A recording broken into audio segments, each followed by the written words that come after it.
Stockholm sendromu pek çok ülkede baskı altında olan ya da kaçırılan bireylerde gözlemlenen bir hastalık olarak tanımlanır.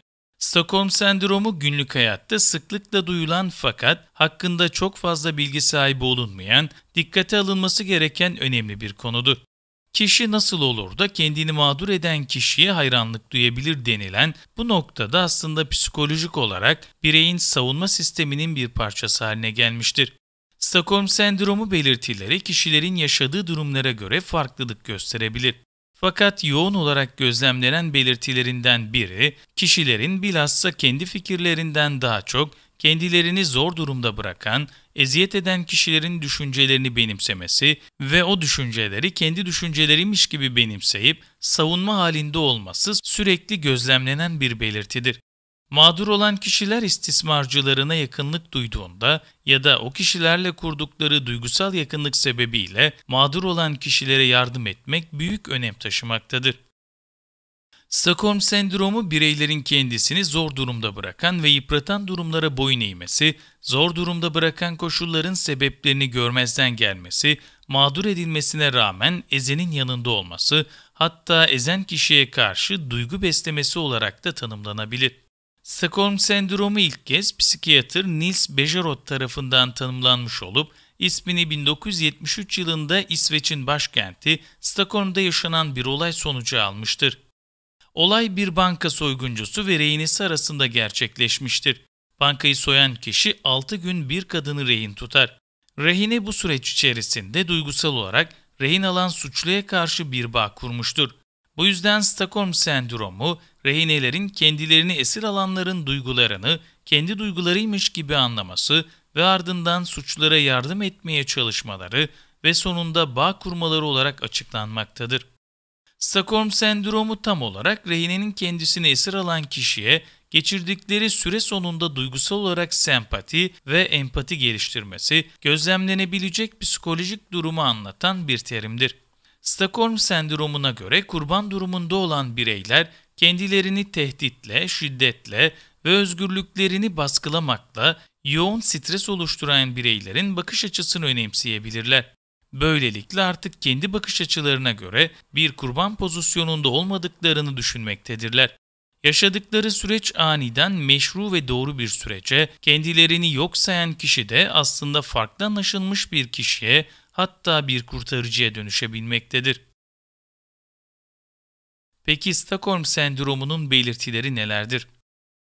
Stockholm sendromu belirtileri arasında en sık gözlemlenen mağdur kişilerin ufak bir iyilik gördüğünde bile iyilik yapan kişiye minnet duygusu beslemesidir. Ezilen kişiler içinde bulunduğu durumdan dolayı kendilerini suçlamaktadırlar. Stockholm sendromunun belirtileri şu şekilde sıralanabilir. Küçük bir iyilik için bile yoğun bir minnet duygusu vardır. Şiddeti ve şiddet tehdidini kabul etmeme ve akılcılaştırma oluşur. Kötüye kullanımı önleme yetkinliğine sahip olduğunu düşünür. İstismar için kendini suçlama eğilimini gösterir. Şiddet davranışından etkilenmemek için istismarcıyı memnun etme çabası içine girer. Dünyayı istismarcının gözünden değerlendirir, kendi duruşunu yok sayar. İstismarcıyı iyi bir kişi olarak konumlandırma veya onu bir kurban olarak görmeye başlar. İstismarcının kendini öldürmediği için ona minnettarlık duygusu hisseder.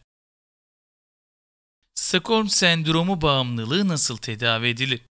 Stockholm sendromu tedavisi geniş bir tedavi sürecini oluşturur. Mağdur edilen kişilerin istismarcılarının duygularını anlama durumuna gelmeleri ve ardından o kişilere yardımcı olmaya çalışmaları ve sonunda özdeşim kurmaları nedeniyle mağdur edilen kişilere yardım etmek son derece önemlidir. Tedavi sürecinde ilk aşama kişilerin yaşadığı travma izlerini hafifletmeye çalışmak olacaktır.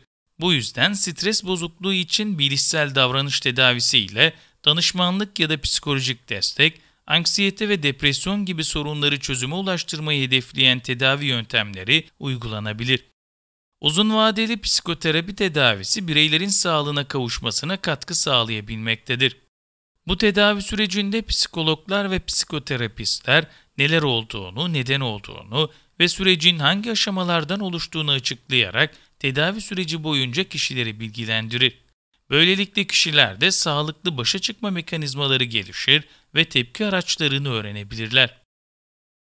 Stockholm sendromu nasıl ortaya çıkar? Şiddete maruz kaldığını kabul etmemek ve kötüye kullanımdaki öfkenin yok sayılması bu belirtiler arasındadır. İstismar edilen kişiler içinde bulunduğu durumdan dolayı kendisini suçlamaktadır. Kötü davranışların ihtiyaçlarını gözetmek ve ezen kişiye iyi davranabilmek için istediklerini mutlu bir şekilde yapma eğilimindedirler. Zamanla kendi bakış açılarını kaybedip suçlunun gözünden olayları değerlendirmek bu sendromun belirtileri arasındadır. İstismarcıyı iyi bir insan ya da kurban olarak görmektedirler. Bu davranış bozukluğuna sahip kişilerde bu hastalığın olduğu gözlemlenebilmektedir.